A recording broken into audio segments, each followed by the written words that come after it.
ይህ የቻምፒየንስ ሊግ ምሽት በቼልሲ እግር ኳስ ክለብ ከተመለከትናቸው ምርጥ ምሽቶች መካከል አንዱ ስለመሆኑ ያለ ጥርጥር መናገር ይቻላል። ቼልሲ ባርሰሎናን በበላይነት እጅግ በጣም ብልጫ ወስዶና አሳምኖ 3 ጎሎችን አስቆጥሮ አሸንፏል። ላሚን ያማል በትላንትናው ጨዋታ ላይ ምንም ተጽዕኖ መፍጠር አልቻለም ነበር። ለዚህ ደግሞ የቼልሲ ተጫዋቾች የነበራቸው ሚና እጅግ በጣም ከፍተኛ እንደነበር ተመልክተናል። ከዚህ ባለፈ የቼልሲ ተጫዋች ማርኮ ኩሬያ በጨዋታው ላይ አስደናቂ ብቃቱን አሳይቷል። እንዲሁም ደግሞ የቼልሲው ታዳጊ ኤስቴቫ ዊሊያን ምን አይነት አስደናቂ ኮከብ እንደሆነ በትላንትናው ጨዋታ ላይ ለዓለም ሕዝብ አስመስክሯል። ከዚህም በተጨማሪ በአጠቃላይ ቼልሲ እንደ ቡድን እጅግ በጣም አስገራሚ ምሽትን ነበር ያሳለፈው።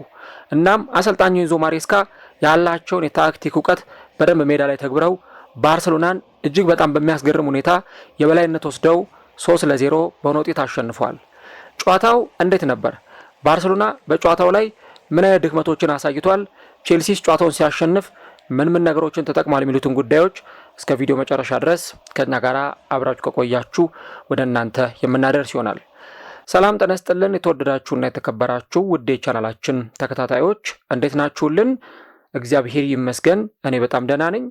የምትገኙት አራዳ ሜዳ ኦፊሻል ዩቲዩብ ገጻችን ላይ ነው። ለቻናሉ አዲስ ከሆናችሁ የዩቲዩብ ገጹን ሰብስክራይብ በማድረግና የደወል ምልክቷን በመጫን የቻናላችን ቤተሰቦች እንድትሆኑ የአክብሮት ግብዣችን ነው። ቪዲዮውን ደግሞ ስትጀምሩ ዩቲዩብ ፕሮግራሙን ለብዙዎች እንዲያደርሰው ላይክ እያደረጋችሁ መጀመራችሁን አስታውሱ። የአራዳ ሜዳ ኮሜንታተር ተስፋ ወርቅ ሉል ሰገድ አብሬያችሁ ቆይታ አደርጋለሁ። በቅድሚያ ግን ውድ አድማጮችን ይቅርታ ማለት ፈልጋለሁ። እንግዲህ ትላንትና ጨዋታውን ወደ እናንተ እያደረስኩ ነበር። ያው በእርግጥ የተወሰነ ህመምም ነበረ፣ ግን ከዛ ጋር እንደምንም እየታገልን ጨዋታውን በቀጥታ ወደ እናንተ ለማስተላለፍ ሞክሬ ነበረ። ግን ደግሞ ያው በቃ ከአቅም በላይ ስለሆነ ከረፍት በኋላ መቀጠል አልቻልኩም ማለት ነው። ለዚህም በጣም ትልቅ ይቅርታ ጠይቃለሁ። ያው ተረዱኛላችሁ ብዬ አስባለሁ። አሁን ግን ያው ተመልሰናል። እንደምንም አድርገን ቢሆን ተመልሰን መተናል ማለት ነው። ጨዋታው እንዴት ነበር? እስቲ ጨዋታውን እንዴት አያችሁት? እንዴት ነበር የቼልሲ ፐርፎርማንስ፣ የቼልሲ ብቃት? ኮሜንት ላይ የገባችሁ ሀሳቦቻችሁን ልጽፉልን ትችላላችሁ። እኔ በጣም ተገርም ያለው ግን ብዙም ደግሞ አልደነቀኝም። ምናልባት ከጨዋታ በፊት የሰራሁትን ትንታኔ ያደመጣችሁ አድማጮች በደንብ ትረዱታላችሁ ብዬ አምናለሁ። ከጨዋታ በፊት ያወራናቸውን ነገሮች በሙሉ አሰልጣኝ ኤንዞ ማሬስካ አንድም ሳያስቀሩ ነበር የተገበሩት። የመጀመሪያው የባርሰሎናን ሃይላይን መጠቀም፣ የባርሰሎናን የመከላከል መዋቅር ማፈራረስ ነበር። ባርሰሎና ከስህተቱ ተምሯል ብዬ አላስብም። በኋላ ላይ እናነሳዋለን። ተከላካዮቹን ወደ መሀል እያስጠጋ በጣም ሪስክ ወስዶ ነበር የሚጫወት የነበረው። ቼልሲን የሚያክል ትልቅ ተጋጣሚን ደግሞ እንደዚህ በሃይላይን የምትገጥመው ከሆነ መጨረሻ ላይ የቀጡ ቅጣት አይቀርም እና እዚህም ጨዋታ ላይ የተመለከትነው ግልጹና በጣም ቀላሉ ነገር የባርሰሎናን ሃይላይን ቼልሲ ተጠቅሞ ጨዋታውን ማሸነፉ ነው። ከዛ ደግሞ ሁለተኛውን ነገር እዚህ ጋር እናነሳለን። የቼልሲን ባክላይን ፍሌክሲቢሊቲ ሬሲ ጄምስ ትላንትና የጀመረው ከሞይሰስ ካይሴዶ አጠገብ ነበር። ለምን አሰልጣኙ ይህን ለምን አደረጉት እንመለከተዋለን በኋላ ላይ። ሶስተኛው ደግሞ የማርኮ ኩሬያና የላሚን ያማል የ1v1 የቴኮን ባትል ነበር እና ማርኮ ኩሬያ በደንብ አሳምኖ ተወጥቶታል ይህንን የቤት ስራ እና እኔ አሰልጣኝ ኤንዞ ማሬስካ ያለውን ማስተር ማይንድ ጭንቅላቱ እጅግ በጣም አስገራሚ መሆኑን የተጠቀመው ታክቲክ እንደሰራለት ነው የተረዳሁት። ለምሳሌ በትላንትናው ጨዋታ ላይ ቼልሲ 4-2-3-1 አሰላለፍ ይዞ ነው ወደ ሜዳ የገባው። የሮበርት ሳንቼዝ በግብ ጠባቂ ቦታ ላይ መግባት እንዳለ ቢሆንም ከፊት ለፊት የተሰለፉት 4 ተከላካዮች ግን በጣም ልምድ ያላቸውና ምናልባት በዛ ጨዋታ ላይ ስታንዳርዱን የሚመጥን ፐርፎርማንስ ማሳየት የሚችሉ ተጫዋቾች እንደሆኑ እኔ በግሌ የማምንባቸው፣ አሰልጣኙም ደግሞ ያንን ነገር በመረዳት እነዛን ተጫዋቾች ወደ ሜዳ እንዲገቡ አድርጓል ማለት ነው። ለምሳሌ ቴርቮ ቻሎባ በሴንተር ባክ ቦታ ላይ ጀምሯል። እንዲሁ ደግሞ ዌስሊ ፎፋናም በጣም ልምድ ያለው ተከላካይ ነው፣ እሱም ጀምሯል። ማሎ ጉስቶና ማርኮ ኩሬያ ደግሞ በሁለቱ ፍላንኮች በኩል ነበሩ። ኩሬያ በግራ እንዲሁ ደግሞ ማሎ ጉስቶ በቀኝ ማለት ነው። ከሞይሰስ ካይሴዶ አጠገብ ግን እንደሌላው ጊዜ ኤንዞ ፈርናንዴዝ አልጀመረም። ለምን የሚል ጥያቄ ማንሳታውን እዚህ ጋር ያስፈልጋል። የመሃል ሜዳውን ባትል ማሸነፍ ፈልገዋል አሰልጣኝ ኤንዞ ማሬስካ፣ ደግሞም ተሳክቶላቸዋል። ምክንያቱም በባርሰሎና በኩል እነ ፍሬንኪ ዲዮንግ፣ እነ ኤሪክ ጋርሲያ፣ ፈርሚን ሎፔዝ የአማካይ መስመር ላይ የሚጫወቱ ተጫዋቾች ናቸው እና ይህንን ጨዋታ ለማሸነፍ ምናልባት አንዳች የተለየ ነገር ማድረግ አስፈላጊ ነበር። ሬሲ ጄምስ እንደምታውቁት በቨርሲቲሊቲ ነገር በጣም ጥሩ ተጫዋች ነው፣ ሁለገብ ተጫዋች ነው። የ6 ቁጥር ቦታ ላይ መጫወት ይችላል። እንዲሁ ደግሞ እንደ ፉልባክ ሆኖ መጫወት ይችላል። አሰልጣኙ የሚያደረጉት የመሃል ሜዳውን የበለጠ ጠንካራ ለማድረግ ከሞይሰስ ካይሴዶ ጋር ይህንን ተጫዋች ማጫወት ነው። በኋላ ላይ ከፊት ኤንዞ ፈርናንዴዝ እንዲጫወት አደረጉ። የኤስቴቫ ዊሊያን እና እንዲሁ ደግሞ የአሊያንድሮ ጋርናቾ በመስመሮች በኩል ማጥቃት ነበር። በ9 ቁጥር ቦታ ላይ በ9 ቁጥር ሚና ፔድሮ ኔቶ እንዲጫወት አሰልጣኙ አድርገዋል ማለት ነው። በባርሰሎና በኩል የ4-3-3 አሰላለፍ ነበር የተመለከትነው። ዡዋን ጋርሲያ፣ አሌክስ ባልዴ፣ ፓው ኩባርሲ፣ ሮናልዶ አራሆ፣ ጁሌስ ኩንዴ፣ ኤሪክ ጋርሲያ፣ ፍሬንኪ ዲዮንግ፣ ፈርሚን ሎፔዝ፣ ፈራን ቶሬዝ፣ ላሚን ያማል እና ሮበርት ሌቫንዶቭስኪ በዚህ ጨዋታ ላይ በቋሚነት የጀመሩ ተጫዋቾች ናቸው። የባርሰሎና አጀማመር ጥሩ ይመስል ነበር፣ በተለይ ከኳስ ጋር በነበራቸው ሂደት። እንደውም ፌራን ቶሬዝ ከግብ ጠባቂ ጋር ተገናኝቶ ያመከናት ኳስ ነበረች። እነዚህ ሁሉ ነገሮች ባርሰሎና ጨዋታውን ጥሩ እንዲጀምር አድርገውት ነበረ። ግን ቼልሲ በኋላ ላይ እጅግ በጣም በሚገርም ብቃት ነው ይህንን ቡድን ዲስትሮይ ማድረግ ወይም ማጥፋት የቻለው። እንደውም እንደተሻሩባቸው ጎሎች ባይሆን ምናልባት ጨዋታውን ከዚህ በባሰም ውጤት ሊያሸንፉ ይችሉ ነበር። ለምሳሌ 4ኛው ደቂቃ ላይ ኤንዞ ፈርናንዴዝ ጎል አስቆጥሮ ነበር። ነገር ግን ያስቆጠረው ጎል ሳይጸድቅ ቀርቷል ወይም ተሽሯል። ከእንደገና 22ኛው ደቂቃ ላይም ራሱ ኤንዞ ፈርናንዴዝ ሌላ ሁለተኛ ጎል አስቆጥሮ ነበር። ይህም ያስቆጠረው ጎል እንደዚሁ ሳይጸድቅ ቀርቷል።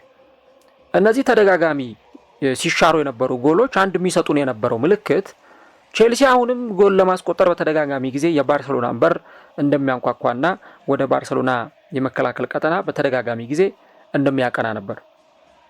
27ኛው ደቂቃ ላይ ከቀይ መስመር የተነሳ ኳስ ማርኮ ኩኩሬያ ኦፍሳይድ ላይኑን በደንብ ጠብቆ ወደ ፍጹም ቅጣት ምት ነጥቧ ላይ ያሻገራት ኳስ ፔድሮ ኔቶ ነበር ኳሷን በተረከዝ ለመሞከር ጥረት ያደረገው። የጁሌስ ኩንዴ እግር ጨርፋ ወደ ግብነት ተቀይራለች ማለት ነው። እንግዲህ በዚህ ጎል አማካኝነት ቼልሲዎች 1-0 ጨዋታቸውን መምራት ጀመሩ።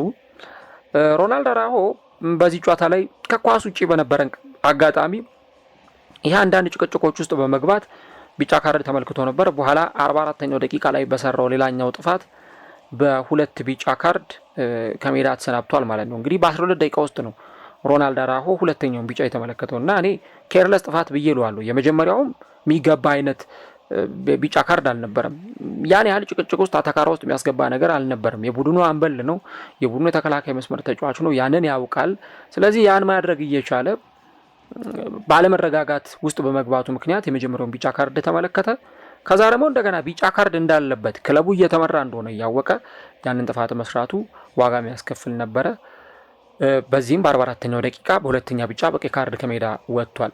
ይሄ ለቼልሲዎች እጅግ በጣም ጥሩ ነገር ነበር። ምክንያቱም በጨዋታው ላይ ለወሰዱት የበላይነት ለነበራቸው ዶሚናንስ ሙሉ ለሙሉ ጨዋታውን ተቆጣጥሮ ለመጫወታቸው ጭራሽ ተጫዋች ሲወጣና 11-10 ሲጫወቱ ምን ያክል የበላይነት ሊወስዱ እንደሚችሉ ለሁላችንም መገመት ከባድ ጉዳይ አይሆንም እና አሰልጣኙ እንግዲህ ይህንን የነበራቸውን የበላይነት የበለጠ የሚያጠናክሩበትን እድል ነው ለኤንዞ ማሬስካ የሰጣቸው።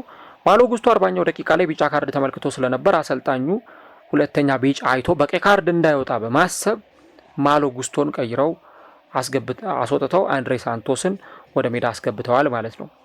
ሁለተኛው አጋማሽ እንደተጀመረ ባለፈው የጉንፋን ህመም ይዞት ከባርሰሎና ጋር አብሮ ጨዋታ ያላከናወነው ማርከስ ራሽፎርድ ተቀይሮ ገብቶ ፌራን ቶሬዝ ወጥቶ ነበር። አሁንም ቢሆን ሌሎች ጎሎችን ስናይ ነበር። እንግዲህ የአንድሬ ሳንቶስን ጎል እንደዚሁ በዛ ጨዋታ ላይ ሳይጸድቅ ያቀረበትን ሁኔታ ተመልክተናል። ኤስቴቫ ዊሊያን እኔ በጣም በግሌ በጣም ወደው የሚመቸኝ ተጫዋች ነው። በቃ አታሎ ያለፈበት ሁኔታ፣ ቦታውን የጠበቀበት አጋጣሚ፣ ፖዚሽኒንጉ፣ ታይሚንጉ፣ ከዛ በኋላ ኳሱን የሞከረበትና ወደ ግብ የቀየረበት ሁኔታ በፍጹም ሊታመን የማይችልና እጅግ በጣም አስገራሚ ጎል ነበር። በኋላ 55ኛው ደቂቃ ላይ የተቆጠረው ኳስ ይሄንን ነው። ለዚህ ጎል መቆጠር ደግሞ የሬስ ጄምስ አሲስት በጣም ትልቅ ነበረ። ጎሉ ሲቆጠር ከባርሰሎና የማጥቃት ቦታ ላይ ነው ኳሱ የተነሳው። ባርሳ እያጠቃ ነበር። ከባርሳ ማጥቃት የቼልሲ ትራንዚሽንን ነው የምናየው እዚህ ጋር ከመከላከል ወደ ማጥቃት ወዲያውኑ ተሸጋግረው ሁለተኛውን ጎል ማስቆጠር ችለዋል ማለት ነው። ከዛ በመቀጠል ደግሞ ሊያም ዴላፕ እንደዚሁ ሶስተኛውን ጎል ተቀይሮ የገባው ተጫዋች ለቼልሲ አስቆጥሮ ጨዋታው በቼልሲ 3-0 አሸናፊነት ተጠናቋል ማለት ነው። ይሄ ስቴትመንት የሚባል ዊን ነው። በቃ ቼልሲ ያስመዘገበው አንድ በጣም ትልቅ በሚባል መድረክ ላይ እንደሚጫወት አንድ ቡድን እንዴት የተደራጀ ፐርፎርማንስ ማሳየት እንደሚቻልና ለዛ ደግሞ ትክክለኛ ውድድሩን የሚመጥን ፐርፎርማንስ ማሳየቱን ጭምር ነው የተመለከትንበት። ጨዋታው ላይ አንዳንድ አንኳር ነጥቦችን ማንሳት አስፈላጊ ነገር ይሆናል። ይሄ በተለይም ደግሞ ጨዋታ ለቼልሲ ምን ማለት ነው የሚለውን ነገር ስናነሳ እንግዲህ ቼልሲ በዚህ በቻምፒየንስ ሊጉ ከዚህ በኋላም ከባባር ተጋጣሚዎችን ያገኛል። እንደነ ናፖሊ፣ አታላንታ ያሉ ቡድኖችን ያገኛል። ስለዚህ ከ1 እስከ 8 ወጥቶ ያለምንም ተጨማሪ የጥሎ ማለፍ ጨዋታ ከ1 እስከ 8 ውስጥ በመግባትና በማጠናቀቅ ወደ ቀጣዩ ዙር ማለፍ ማረጋገጥ ለቼልሲዎች እጅግ በጣም ወሳኝ ነው። ከዛ ደግሞ ቼልሲ በሳምንቱ መጨረሻ ላይ አርሰናልን ይገጥማል እና ለነዚህ ነገሮች በደንብ ክለቡ ዝግጁ መሆን ይጠበቅበት ነበር። በእርግጥ ምናልባት አርሰናልና ባርሴሎና ሁኔታቸው ተመሳሳይ ነው ወይ እሱ ራሱን የቻለ ጥያቄ መሆን ይችላል። ግን ሁለቱም ከባባድ ቡድኖች ናቸው እና የቼልሲ ተጫዋቾች በምን አይነት መንገድ እንደዚህ አይነት ጎሎችን ሲያስቆጥሩ እንደነበረ መከላከላቸው እጅግ በጣም ጥሩ እንደነበር የተመለከትንበት ነው። እንግዲህ ባርሴሎና በ24 ጨዋታዎች ላይ 67 ጎሎችን አስቆጥሮ ነበረ እና ይህንን ነው የቼልሲ ተጫዋቾች ሙሉ በሙሉ የዘጉት። ባርሴሎና ከ24 ተከታታይ ጨዋታዎች በኋላ ጎል እንዳያስቆጥርም ያደረጉበትም ጭምር ነው ማለት ነው። ከዚህ በተጨማሪ ደግሞ የሃንሲ ፍሊኩ ቡድን በዚህ የአውሮፓ ቻምፒዮንስ ሊግ የዘንድሮ ውድድር ዓመት አንዳንድ መጥፎ ምልክት ያሳየባቸው ጨዋታዎች ቢኖሩም ለምሳሌ ከክለብ ብሩዥ ጋር አቻ የተለያዩበት ጨዋታ ጥሩ ፐርፎርማንስ ያላሳዩበት እንደውም ጭራሽ ሊሸነፉ የተቃረቡበት ጨዋታ ቢሆንም ነገር ግን ቢያንስ እንኳን ባርሴሎና በዘንድሮ የውድድር ዓመት በዚህ በአውሮፓ ቻምፒዮንስ ሊጉ ከነበራቸው ግስጋሴ አንጻር እንደው መጥፎ የሚባል ውጤት እስካሁን አልተመዘገበም ነበር። ኒውካስልን አሸንፈዋል፣ ኦሎምፒያኮስን አሸንፈዋል፣ ከክለብ ብሩዥ ጋር አቻ ተለያይተዋል፣ እንዲሁ ደግሞ በፒኤስዤ 2-1 በሆነ ውጤት ተሸንፈዋል ማለት ነው እና እንግዲህ የሃንሲ ፍሊኩ ቡድን በዚህ ጨዋታ ላይ የነበረው አጠቃላይ መዋቅር የፈራረሰው በቼልሲ መሆኑን መመልከት በጣም ተገቢ ነው። የቼልሲ ማጥቃት እጅግ በጣም የተለየ ነበር። በጣም ፍሌክሲብል ሆኖ ነበር የሚጫወቱት።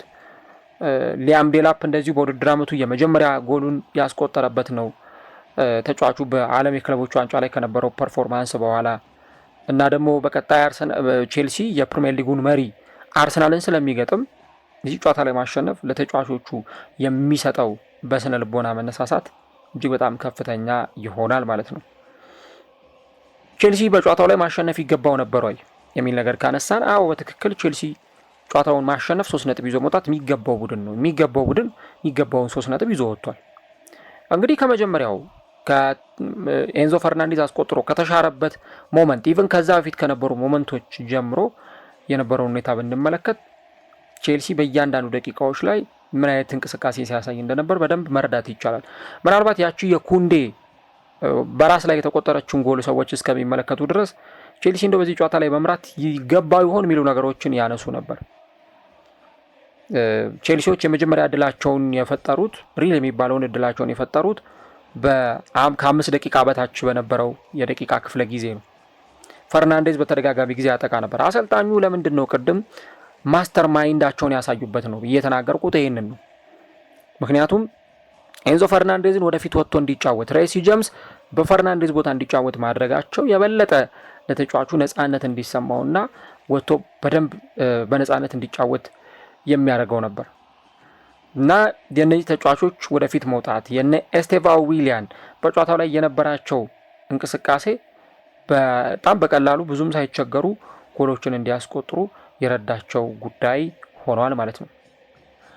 ሌላኛው ግን እዚሁ ላይ ደግሞ መነሳት የሚገባው ጉዳይ የማርክ ኩኩሬያ ምርጥ ምሽት ነበረ ትላንትና። እንደዚሁ ማርክ ኩኩሬያ አሁንም ተጫዋቱ ያለውን ምርጥ ብቃቱን ማንነቱን በደንብ ያሳየበት ነበር። ተጫዋቹ በላማሲያ በባርሴሎና የታዳጊዎች ማበልጸጊያ ማዕከል ለ4 ዓመት ተጫውቶ ማሳለፍ የቻለ 48 ጨዋታዎችን በቢ ቡድን ውስጥ ያከናወነ ተጫዋቹ ምንም እንኳን በዋናው የባርሴሎና ቡድን ውስጥ መጫወትን ባይችል ነገር ግን የላማሲያ ፍሬ ነው እና ከላሚን ያማል ጋር እኔ 1-1 እንዴት ያንን ባትል ሊወጣው ይችላል የሚሉ ነገሮች ሲነሱ ነበረ። ከጨዋታ ፊት ሲናገር እንደነበረው ኩኩሬያ ላሚን ያማልን ማስቆም የሚችል ከሆነ ላሚን ያማልን ቀጥ ማድረግ የሚችል ከሆነ አትጠራጠሩ እዚህ ጨዋታ ላይ ቼልሲ ያሸንፋል ብዬ ስናገር ነበር።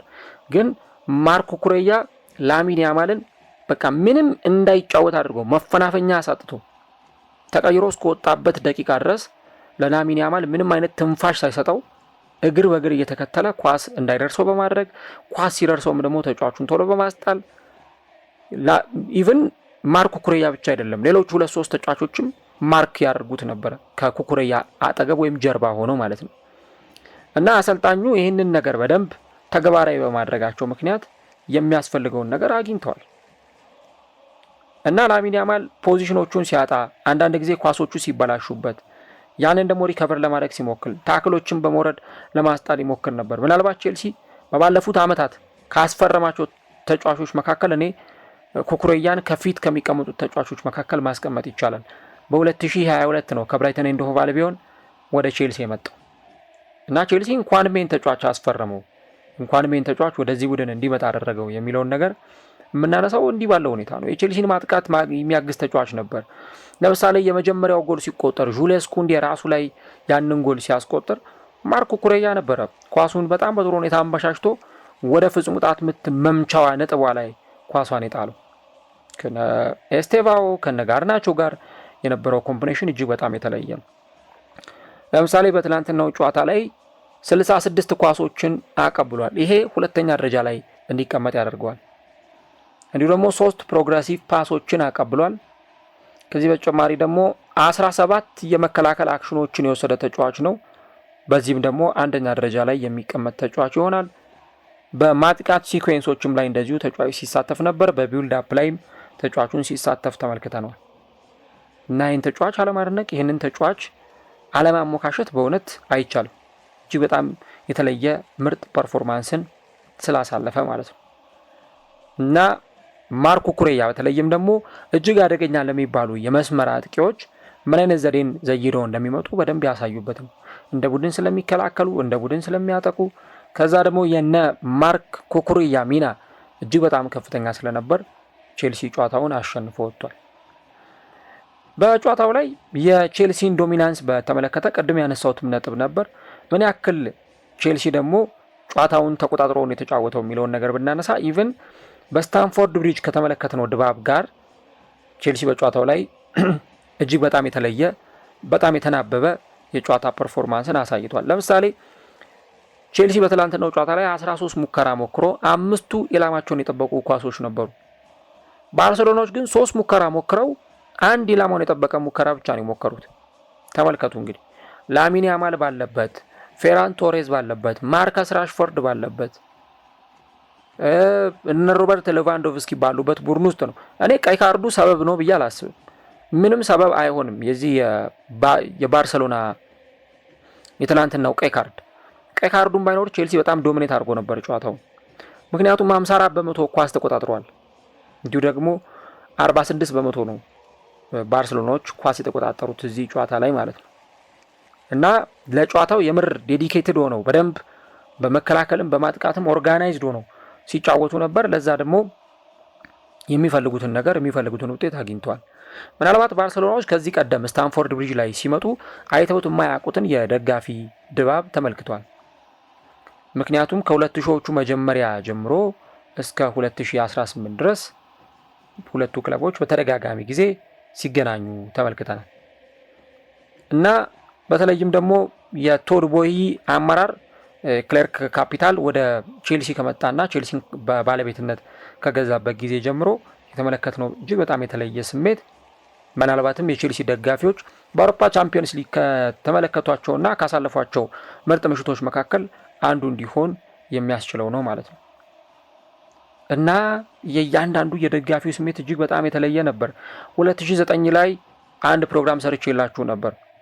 ቶም ሄኒንግ ኦፍ ሬቦ ቼልሲ ከባርሴሎና በተጫወቱበት ጊዜ እሳቸው ዳኛ ነበሩ። እኚህ ኖርዌዣዊ ዳኛ ቼልሲን በጣም በግልጽ የበደሉበት 3-4 የፍጹም ቅጣት ምት ቼልሲ የተከለከለበት ጨዋታ ነበር እና ቼልሲዎች ያንን ምሽት በፍጹም አይረሱትም። በፍጹም በእያንዳንዱ ደቂቃ ላይ የቼልሲዎች ፐርፎርማንስ ደግሞ ባርሳን ለማሸነፍ የሚረዳና የሚያግዝ ሆኖ ተመልክተናል። ሞይሴስ ካይሴዶ ፌራን ቶሬዝን ምንም እንዳይንቀሳቀስ ለማድረግ ሲሞክር ነበር እና አጨዋወታቸው በሙሉ ይህንን የሚያሳብቅ ሆኖ ተገኝቷል። ባርሰሎና ማሸነፋቸው ደግሞ ለአርሰናል መልእክት የሚያስተላልፍ ነው። አርሰናል በቀላሉ እንዳይመለከታቸው እጅግ በጣም አስፈሪ የሆነ ፐርፎርማንስ ላይ እንደሚገኙ ለአርሰናል ትልቅ የሆነ መልእክት የሚያስተላልፍ ሆኖ ተገኝቷል ማለት ነው። በዚህ ጨዋታ ላይ ግን ስለ ኤስቴቫኦ ዊሊያን አለማውራት በጣም ቅር የሚያሰኝ ይመስለኛል። እኔ ኤስቴቫኦ ቅድም እንደነገርኳችሁ እጅግ በጣም የሚመቸኝ ተጫዋች ነው። ገና ተጫዋቹ ወደ ቼልሲ ከመምጣቱ በፊት ስለ ተጫዋቹ ፕሮግራም ሰርቼ ነበር። ምን አይነት ፐርፎርማንስ እንዳለው፣ ምን አይነት ብቃት እንዳለው ስለ ተጫዋቹ ሲናገር ነበር። ከዛ ወደ ቼልሲም ከመጣ በኋላ በተለይ ኮል ፓልመር በተጎዳበት ጊዜ ጉዳት ለተጫዋቹ እድል ሊከፍትለት እንደሚችል፣ የነ ፓልመር ጉዳት ለተጫዋቹ የበለጠ ተደጋጋሚ እድል ሊያሰጠው እንደሚችል ሲናገር ነበር። በትክክል የሆነውም ያ ነው በቃ። እና ተጫዋቹ የምር ብራዚላዊ እንደሆነ ሜዳ ላይ ተመልክታችሁ መረዳት ትችላላችሁ። እስካሁን ድረስ በቼልሲ እግር ኳስ ክለብ ውስጥ የነ ፓልመርን ጉዳት ኢቨን እንዳናስታውሰው የነ ፓልመር ብቃት ብዙም ትዝ እንዳይለን ያደረገ ተጫዋች ነው ኤስቴቫኦ። ጎል የተቆጠረበትን ሁኔታ ቀደም ሳነሳላችሁ ነበርና ጎሉን ያስቆጠረበት መንገድ እጅግ በጣም የሚያምር ነው። ምንም እንኳን ቼልሲ የተከላከለ ነበረ በሰዓቱ። ከዛ በኋላ ወደ ማጥቃት ተሸጋግረው ኳሱን ዲስፖሰስ አድርገው አቋርጠው ነው ወደ ጎል ያንን ኳስ ይዘው መሄድ የቻሉት። እንግዲህ እነ ላሚን ያማል ባሉበት ሜዳ ላይ ተጫዋች የምር አውት ሻይን አድርጎ ወጥቷል ማለት ነው። እና በጣም በጥቂት የሚባሉ ጨዋታዎች ውስጥ አሁን ለዚህ ክለብ አስፈላጊ የሚባል ተጫዋች መሆኑ ነው። ኤስቴቫኦ ለምንድን ነው ገና በታዳጊነቱ ከነ ኔይማር ጋር ከነ ሜሲ ጋር ሲያነጻጽሩት የነበረው ይህንን ተጫዋች የሚለውን ነገር ስንመለከት በቃ ምክንያቱ ይሄ ነው። እንዲህ አይነት ፐርፎርማንስ ተጫዋቹ በደንብ እንዲደነቅ አድርጎታል ማለት ነው። እስካሁን ድረስ በቼልሲ ባደረጋቸው ጨዋታዎች በተጫወታቸው ጨዋታዎች ልክ ከዛ ደግሞ ፐርፎርማንሱ እጅግ በጣም ከፍተኛ የሆነባቸውን በርካታ ጨዋታዎችን ተመልክተናል። ተጫዋቹን አይተን ለወደፊት ምርጥ ጊዜ ሊያሳልፍ እንደሚችል ለወደፊት በጣም አስገራሚ ጊዜ ሊያሳልፍ እንደሚችል እና ይሄንን ብቻ ሳይሆን ግን አሁን ደግሞ ባለው ሁኔታ ለቼልሲ ጠቃሚ ተጫዋች መሆኑን የሚያሳይ ነው። እንግዲህ 17 ጨዋታዎችን እስካሁን በሁሉም ውድድሮች በቼልሲ መለያ ተጫውቷል። 5 ጎል አስቆጥሯል። 1 ለግብ የሆነ ኳስ አመቻችቶ አቀብሏል። እንዲሁ ደግሞ 16 የግብ ዕድሎችን ፈጥሯል ማለት ነው። እና እንግዲህ ታዳጊ ተጫዋች ሆኖ ያውም በቻምፒየንስ ሊግ ጨዋታ ላይ ግብ ማስቆጠር የቻለ 3ኛው ታዳጊ ተጫዋች ሆኗል ማለት ነው። እና ይሄ ልጅ አሁንም ወደፊት አሰልጣኙ ኤንዞ ማሬስካ በደንብ ተጫዋቹን የሚጠብቁት ከሆነ በደንብ ለተጫዋቹ በቂ የጨዋታ ዕድል እየሰጡ የሚጠብቁት ከሆነ በእርግጠኝነት ከዚህ በኋላ በአስገራሚ ሁኔታ በቻምፒየንስ ሊግ ጨዋታዎችም ላይ እንደዚህ ጎሎችን ሲያስቆጥር በተለያዩ ጨዋታዎች ላይ ክለቡን ሲጠቅም ልንመለከት እንችላለን። እና ኤስቴቫኦ አሁን ለቼልሲ በጣም ምርጥ አሴት ምርጥ የክለቡ ወሳኝ ተጫዋች መሆኑን እየተመለከትን እንገኛለን። ምናልባት አሁን እነ ጋርናቾ እንደዚህ አይነት ፐርፎርማንስ እያሳዩ ነው ወይ ቼልሲ ውስጥ? ኢቭን እነ ሊያም ዴላፕ እነ ዦአው ፔድሮ እንደዚህ አይነት ፐርፎርማንስ እያሳዩ ነው ወይ ብለን ካልን እኔ ጥያቄ የሚነሳ ይመስለኛል። ግን ኤስቴቫኦ ዊሊያን ደግሞ ከነዚህም ተጫዋቾች ከፍ ብሎ እንደ እድሜው ሳይሆን ከእድሜው በላይ ከሚጠቀምበት ኃላፊነት በላይ ትልቅ ሸክም ተሸክሞ ክለቡን ውጤታማ እንዲሆን እያደረገ ይገኛል። እና እንዲህ አይነት ጨዋታዎች ላይ ደግሞ ተጫዋቹ ፕሩፍ ማድረጉ የተጫዋቹን ኮንፊደንስ በደንብ የሚያነቃቃለትና ለተጫዋቹ በደንብ መነሳሳትን የሚፈጠርለት ይሆናል ማለት ነው። እዚህ ጨዋታ ላይ ግን የቼልሲ ምርጥ ብቃት እንዳለ ቢሆንም የቼልሲ አስደናቂ ፐርፎርማንስ እንዳለ ቢሆንም የባርሰሎና ግን ደካማነትን እዚህ ጨዋታ ላይ ተመልክተናል። ይህንን ስል ባርሰሎና የጀመረበት አጀማመር መጥፎ አልነበረም። ምክንያቱም የነ ፌራን ቶሬዝ ሙከራዎችን ቀደም ሲል ያነሷቸውን እንቅስቃሴዎች ለማድረግ ሞክረው ነበር። ግን በትላንትናው በነበረኝ ፕሮግራም ላይ እንደተናገርኩት እንዳነሳሁት የቼልሲ አጫዋትና ከዛ ደግሞ የባርሰሎና የጨዋታ እቅድ በፍጹም የሚመጣጠን አልነበረም። ባርሰሎናዎች ባክላይናቸውን ስትመለከቱ ሃይላይን ውስጥ ነው ሲጫወቱ የነበረው። እንግዲህ በእግር ኳስ ሃይላይን የሚባለው አጫዋት አለ። ይሄ ሃይላይን በሃይላይን የመጫወት አጫዋት አለ። ከዛ ደግሞ ሎ ብሎክ ደግሞ የሚባል አለ። ሎ ብሎክ ማለት በጣም ወደ ራሳቸው ጎል ተጠግተው ጥቅጥቅ ብለው የሚጫወቱበት አጫዋት ማለት ነው። ሃይላይን ደግሞ ስንል የተከላካይ መስመሮች በደንብ ወደፊት ተገፍተው እስከ መሃል ሜዳው ድረስ ተከላካዮቹ ተጠግተው የሚጫወቱበት አጫዋት። ባርሴሎና ዘንድሮ በዚህ በተደጋጋሚ ጊዜ ዋጋ ከፍሏል። ለምሳሌ የሴቪያውን ጨዋታ አንስቼላችሁ ነበር። በሴቪያ 4 ጎል እኔ አሁን ያን የሴቪያን ጨዋታ አይቼዋለሁ በደንብ ሴቪያ ከባርሴሎና ጋር 4 ግብ የተቆጠረበትን ጨዋታ ማለት ነው። እና ባርሴሎና አማተር ቡድን ነበር የሚመስለው እዛ ጨዋታ ላይ። በካውንተር አታክ ኳስ ይዘው ሲሄዱ ብልጫ ይወሰድባቸው ነበር። 4 የሴቪያ ተጫዋቾች ከ2 የባርሴሎና ተከላካዮች ጋር ነበር የሚገናኙት። በቀላሉ ግብ ጠባቂውን ያገኙት ነበር ፊት ለፊት። እና ይሄ የባርሴሎና አጫወት ለእንደዚህ አይነት ቡድኖች በጣም እድል የሚሰጥ ነው። ከክለብ ብሩዥ ጋርም ሲጫወቱ ተመሳሳዩን ነገር አይተናል 3-3 ባለቀው ጨዋታ ላይ። እና በተለይ ደግሞ እንደዚህ አይነት ትልልቅ ተጋጣሚዎችን ሲገጥሙ እንደዚህ አይነት ሪስክ መውሰድ ዋጋ የሚያስከፍል ነገር፣ ያውም የነ ኩባርሲ የነ ሮናልዶ አራውሆ ወደፊት ወጥቶ መጫወት፣ ከአማካዮቹ መስመሮች ተጫዋቾች በደንብ ተጠግቶ መጫወት ክለቡን በጣም ዋጋ የሚያስከፍለው ነው። አሰልጣኝ ሃንሲ ዲተር ፍሊክ ይሄን ነገር አላረሙትም ወይም ደግሞ አላስተካከሉትም። ቼልሲዎች ደግሞ ያው ባርሴሎናና ሃይ ላይን በደንብ አጥንተው ስለገቡ በደንብ የበላይነት እየወሰዱ በእያንዳንዱ የሜዳ ክፍል ላይ ሲጫወቱ ስንመለከት ነበር ማለት ነው። ኩኩሬያ በመስመሮች በኩል ኳሶችን ክሮስ ያደርጋል። ይሄ አጫዋወት ደግሞ ለቼልሲ በጣም የተመቸ ነበር። ሬሲ ጀምስ እያንዳንዱን ኳስ የሚነካባቸው የሜዳ ቦታዎች፣ የሜዳ ክፍሎች፣ ሞይሰስ ካይሴዶ ከጀርባ ሆኖ የሚሰራቸው ስራዎች፣ ባርሴሎናዎች እንደው በተረጋጋ ሁኔታ እንኳን ኳስ መቀባበል እና ኳስ መንካት ሁሉ አልቻሉም ነበር። በተረጋጋ ሁኔታ ኳስ እንኳን ለመቀባበል ተቸግረው ተመልክተናል። እና ባርሴሎና አሁንም ቢሆን በራሱ ችግር በጨዋታው ላይ የተሻለ ፐርፎርማንስ ማድረግ ይችሉ ነበር። ምናልባት ኳሱን ለቼልሲ ትተው እነሱ ከኳስ ጀርባ ሆነው መከላከል ይችሉ ነበር። ግን በጣም አስፍተው ሲጫወቱ ስለነበር በመጨረሻም ያው ዋጋ ከፍለው በዚህ ጨዋታ ላይ ማግኘት የሚገባቸውን ውጤት ሳያገኙ ወጥተዋል ማለት ነው። እና ሃንሲ ፍሊክ ይህን ነገር እንዴት አድርገው ሊያርሙት ይችላሉ፣ እንዴት አድርገው ሊያስተካክሉት ይችላሉ አላውቅም። ግን የትላንትናው ጨዋታ በፍጹም ሄስቴት የሚደረግ አይደለም። ቅድም እንዳልኩት የቀይ ካርድ ስለተመዘገበባቸው ወይ ተጫዋች በቀይ ካርድ ስለወጣባቸው ብቻም አይደለም። በቀይ ካርድ ተጫዋች ባይወጣባቸው ማጫወታቸው ተመሳሳይ ነበር።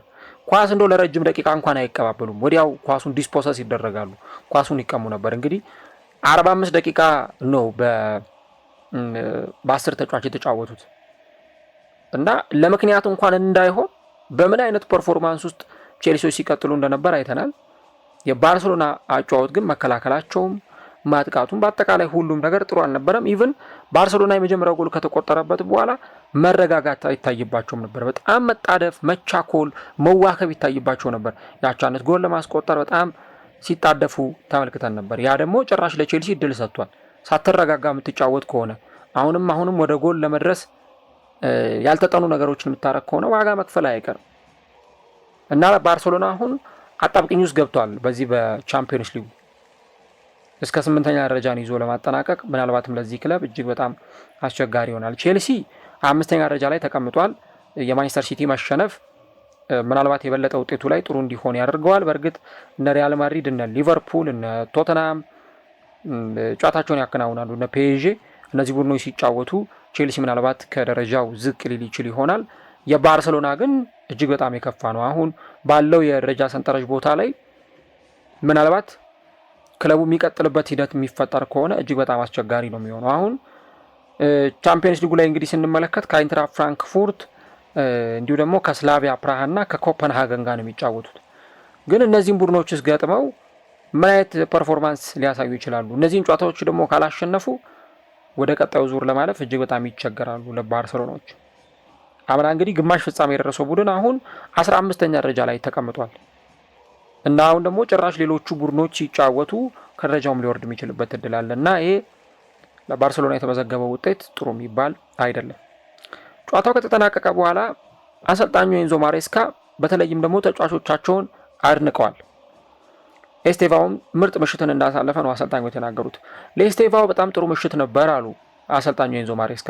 ይሄን ያልኩት ጎል ስላስቆጠረ ብቻ አይደለም፣ ቡድኑን በፕሬሲንግ ረገድ እጅግ በጣም ሲያግዝ ነበር። ሊያም ዴላፕ እንደዚህ አይነት ሞመንቶችን በጣም ይፈልጋል፣ ጎል ማስቆጠር ይፈልግ ነበር፣ ምክንያቱም ከጉዳት ነው የተመለሰው እና ከጉዳት ለተመለሰ ተጫዋች ደግሞ እንደዚህ አይነት ሞመንቶችን ማሳለፍ፣ ጎል ማስቆጠር እጅግ በጣም አስፈላጊው ነገር ነው እና በዚህ ጨዋታ ላይ 3 ጎሎች ተሽረውብናል እና በጨዋታው ላይ ብዙ የግብ ዕድሎችን እንደፈጠረን ለማሸነፍ በቂ የግብ ዕድሎችን እንደፈጠረን ይሰማኛል ብሏል። ከዛ በተጨማሪ ግን አሰልጣኙ ለኤስቴቫኦ ቃላት ያጡለትም ይመስላል በሰጡት አስተያየት። ኤስቴቫኦ ያስቆጠራትን ጎል አሉ አሰልጣኙ ሲናገሩ፣ ኤስቴቫኦ ያስቆጠራትን ጎል ስመለከት በዓለም የክለቦች ዋንጫ እኛ ራሳችን ላይ ያስቆጠረውን ጎል ነበር ያስታወሰኝ ብሏል። ካስታወሳችሁ ፓልሜራስ ከቼልሲ ተጫውቶ ነበር በዓለም የክለቦች ዋንጫ ላይ እና ገና ወደ ቼልሲ አልመጣም። ያው ተረጋግጧል ወደ ቼልሲ እንደሚመጣ፣ ግን የመጨረሻውን ነበረ በፓልሜራስ የነበረው ቆይታና ቼልሲ ላይ ያስቆጠረው ጎል ራሳቸው የቼልሲ ደጋፊዎች ራሱ አልደበራቸውም ጎል ሲያስቆጠረባቸው። ለምን ለካ እንደዚህ አይነት ተጫዋችን ያስፈረም ነው እንዲሉ ነበረ ያደረጋቸውና በጣም የሚያምር ጎል ነበር ያስቆጠረው እዛ ጨዋታ ላይ። እንደውም ሰለብሬት ሲያደርግ ተመልክተናል። በቃ በጣም በስሜት በፓሽን ጨዋታው ካለቀ በኋላ ከነ ኮል ፓልመር ጋር አፋቸውን ሸፍነው ሲነጋገሩ ነበር እና እኔ እንደውም በጣም ለማየት የሚጓጓሁት ኤስቴቫኦ ከኮል ፓልመር ጋር ምን አይነት ጥምረት ሊኖራቸው ይችላል የሚለውን ነገር ነበር እውነት ለማውራት። በቃ በጣም የተለየ ፐርፎርማንስ ያለው ልጅ ነው፣ ግን እንዳለመታደለው ነው ደግሞ ኮል ፓልመር ተጎዳ ማለት ነው። እና ኤስቴቫኦ በጣም ሪላክስ ማድረግ ይፈልጋል፣ ኢንጆይ ማድረግ ይፈልጋል። አሁን በልምምድ ሜዳ ላይ እንደዚህ አይነት ፐርፎርማንሶችን ማሳየት ይፈልጋል እና ለምሳሌ የነ ላሚን ያማልን ጉዳይ ብትመለከቱ እነዚህም እንግዲህ ታዳጊ የሚባሉ ተጫዋቾች ናቸው። ስለነ ሜሲ ስለነ ሮናልዶ ማውራት የሚጀመር ከሆነ ብዙ ነገሮችን ልናነሳ እንችላለን ብሏል አሰልጣኙ ኤንዞ ማሬስካ። እንግዲህ እነዚህም ተጫዋቾች እነ ሜሲም እነ ሮናልዶም ገና በታዳጊ እድሜያቸው ነው ምርጥ ጊዜን ማሳለፍ የጀመሩት እና ለታዳጊ ተጫዋቾች በእንደዚህ አይነት ነገሮችን ማንሳት ተጫዋቾቹ ላይ ጫና ማሳደር፣ ፕሬዠር መፍጠር ይሆናል እና በቃ ኢንጆይ እያደረጉ ተጫዋቾች መጫወት ይጠበቅባቸዋል። ልምምድ ሜዳ ላይ እንኳን ሲመጡ እነ ኤስቴቫኦ በጣም ደስተኛ ሆኖ እንደሚመጡ አሰልጣኙ ተናግረዋል እና ነገር ግን ከነ ሜሲን ወይ ደግሞ ከነ ክርስቲያኖ ሮናልዶ ጋር ተጫዋቾቹን የምናነጻጽራቸው ከሆነ አሉ ይሄ በጣም የበዛ ነው፣ በቃ የተጋነነ ነው ብለው ተናግረዋል። አሁን ኤስቴቫኦን ከነ ሜሲ ከነ ሮናልዶ ጋር የምናነጻጽረው ከሆነ ምክንያቱም ጫናው በጣም ከባድ ነው። አሁን የሆነ ተጫዋች ሜሲ ወይ ሮናልዶ ተብሎ ገና ብቅ የሚል ከሆነ ተጫዋቹ ላይ የሚፈጥረው ስሜት ቀላል የሚባል ነገር አይደለም። ኢቨን ፕሬዠሩ በጣም ያከብድባቸዋል፣ ኤክስፔክቴሽኑ በጣም ከበድ ያደርግባቸዋል። አሰልጣኙም የተናገሩት ይህንን ነው። ሃንሲ ዲተር ፍሊክ ከጨዋታው መጠናቀቅ በኋላ ጨዋታውን የጀመርነው በጥሩ መንገድ ነበር ብሏል። የመጀመሪያውን ጎል ለማስቆጠርም ትልቅ እድል አግኝተናል፣ ነገር ግን ደግሞ ቀይ ካርዱ ጨዋታውን ቀይሮታል ብሏል። እኔ አላምንም፣ ቀይ ካርዱ ጨዋታውን ቀይሮታል ብዬ አላምንም። ቅድም እንዳልኳችሁ ነው። ሮናልዶ አራሁ በቀይ ካርድም ባይወጣ ምንም እንኳን የክለቡ ወሳኝ ተጫዋችም ቢሆን በቀይ ካርድ የወጣው ተጫዋቹ በቀይ ካርድ ከመውጣቱም በፊት ግን ቼልሲ ጨዋታውን ዶሚኔት አድርጎት ነበር፣ ተቆጣጥሮት ነበረ። ምናልባት ከዛ በኋላ ኒሜሪካል አድቫንቴጅ ሲወሰድባቸው እንዴት ነው ሊቀጥሉ የሚችሉት? በ10 ተጫዋች ሲጫወቱ ጌሙን ማኔጅ ማድረግ ችለዋል ወይ? ያ ነው ሊነሳ የሚችለው ነገር እና ከእንደዚህ አይነት ቡድን ጋር በ10 ተጫዋች ተጫውቶ ካምባክ ለማሳየት መሞከር እጅግ በጣም አስቸጋሪ ነገር ነው እና ግን አሁንም ለመጪዎቹ ጨዋታዎች ጥሩ ፖዘቲቭ የሆነ ነገር ይታየኛል፣ ጥሩ አዎንታዊ ነገር ይታየኛል እና ከቼልሲ ጋር እንደዚህ አይነት ጨዋታ ማድረግ እጅግ በጣም አስቸጋሪ ነው። ግን ደግሞ አሁን ለቀጣዮቹ ጨዋታዎች ላይ ጥሩ ነገሮች አስባለሁ እና አሁን በቻምፒየንስ ሊግ ላይ ነው የምንገኘው። እንግዲህ ቀጣዮቹን ጨዋታዎች ደግሞ ለማሸነፍ የተቻለንን ጥረት እናደርጋለን። ራፊኒያ ተመልሷል፣ ማርከስ ራሽፈርድ ተመልሷል፣ ፔሪ ደግሞ እንደዚሁ በቀጣዮቹ ጊዜያት ወደ ሜዳ ይመለሳል ብሏል አሰልጣኙ እና በትንሹ እንደው ስቴብል ማድረግ መረጋጋት ይጠበቅብን ነበር። ቼልሲዎችን ከተመለከታችሁ በተለይ በፊዚካሊቲ ረገድ በጣም ጠንከር ብለው ነበር ወደ ሜዳ የቀረቡት እና እኔ በቡድኔ ላይ ማየት የምፈልገው እንደዚህ አይነቱን ፐርፎርማንስ ነው ብለው አሰልጣኙ ተናግሯል። በተለይ ፌራን ቶሬዝ የመጀመሪያውን ጎል ማስቆጠር ይችል ነበር። ያንን እድል አለመጠቀማቸውም በጨዋታው ላይ የነበረው አንዱ ጥሩ ያልነበረው ነገር እንደነበር ነው አሰልጣኙ የተናገሩት። ነገር ግን አሁንም ደግሜ እናገራለሁ ብሏል አሰልጣኙ። አሁንም ደግሜ እናገራለሁ፣ ለቀጣዩ ጨዋታ ፖዚቲቭ የሆነ ነገር ይዘን እንቀርባለን ብለው ነው አሰልጣኙ የተናገሩት እና እኔ የቼልሲን የበላይነት ምንም የምንጠራጠሩ አይደለም። ቼልሲ የበላይነት ወስዶ መጫወቱ፣ በጣም የሚያስገርም ፐርፎርማንስ ማሳየቱ እና ደግሞ ባርሴሎናን ዶሚኔት ማድረጉ የበላይነት መውሰዱ ምንም የሚያጠያይቅ አይደለም። ባርሴሎና ግን ከቼልሲ የበላይነት ባሻገር በራሳቸው ደካማነት በራሳቸው ደግሞ የቡድን መዋቅር ክፍተት ተሸንፈዋል እንጂ ቀይ ካርዱ ምናልባት ትልቅ ተጫዋች ስለሆነ በቀይ ካርድ የወጣው የቡድኑ ወሳኝ ተጫዋች ስለሆነ የወጣው ጨዋታው ላይ ኢምፓክት አይኖረውም ብዬ መናገር አልችልም፣ ወይም ጨዋታው ላይ ተጽዕኖ አይኖረውም ብዬ መናገር አልችልም። ግን ተጫዋቹ በቀይ ካርድ ቢወጣም ባይወጣም ቼልሲ የበላይነት መውሰዱ የሚቀር አይነት ነገር አልነበረም እና ያንን ነው እየተመለከት ነው ማለት ነው። ዞሮ ዞሮ ግን ቼልሲዎች ለአርሰናል የበለጠ መልእክት ያስተላለፉበት ከአርሰናልም ጋር በዚህ አይነት ከፍተኛ ፐርፎርማንስ ወደ ሜዳ እንደሚቀርቡ አፍ አውጥቶ የተናገሩበት የጨዋታ ምሽት ነበር ማለት ይቻላል። ቼልሲ ለማንኛውም ባርሴሎናን እጅግ በጣም አሳምኖ የበላይነት ወስዶ 3 ጎሎችን አስቆጥሮ ያውም 3 ጎል ተሽሮበት ጨዋታውን አሸንፎ ወጥቷል ማለት ነው። ጨዋታው እንዴት ተመለከታችሁት? ጨዋታው እንዴት ነበረ? ኮሜንት ላይ የገባችሁ ሀሳቦቻችሁን ልታጋሩን ትችላላችሁ። ፈጣሪ ቢፈቅድና ከበረታን ደግሞ ዛሬ ማታ ምሽት ላይ በአርሰናልና በባየር ሚኒክ ጨዋታ በቀጥታ ስርጭት እንገናኛለን። እስከዛው ይህን ትንታኔ እያደመጣችሁ ሀሳቦቻችሁን ጻፉልን። ለቼልሲ ደጋፊዎች አስገራሚ ምሽት፣ የባርሴሎና ደጋፊዎችን ግን አንገት ያስደፋው የቻምፒየንስ ሊግ ጨዋታ በቼልሲ ፍጹም የበላይነትና በርካታ ጎሎችን በማስቆጠር ቼልሲ ጨዋታውን 3-0 አሸንፎ ከቻምፒየንስ ሊጉ ጨዋታ ወሳኝ 3 ነጥብ ይዞ ወጥቷል ማለት ነው።